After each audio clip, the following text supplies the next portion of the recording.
অনেক চেষ্টা করার পরেও যদি একটা সম্পর্ক শান্তি না দেয়, তাহলে সেখান থেকে বেরিয়ে আসা দরকার।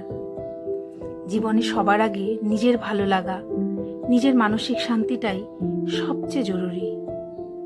যে মানুষটা তোমার কথা ভাবে না, তোমার ইচ্ছাগুলোর মূল্য দেয় না, সে মানুষটা কখনোই তোমার জন্য সঠিক হতে পারে না।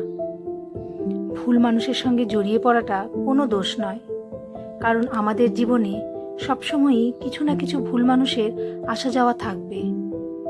কিন্তু দোষ তখনই হয় যখন সেই ভুল মানুষটাকে আঁকড়ে ধরে থাকা হয় নিজের সমস্ত শান্তি বিসর্জন দিয়ে। যে সম্পর্ক তোমার সম্মান রক্ষা করে না, যে মানুষটি শুধু নিজের কথা ভাবে, সে তোমার জীবনে থাকার যোগ্য নয়। সাহস রাখো, ভুল সম্পর্ক থেকে বেরিয়ে এসে নিজেকে নতুনভাবে ভালোবাসো, শুধু নিজের জন্য বাঁচো।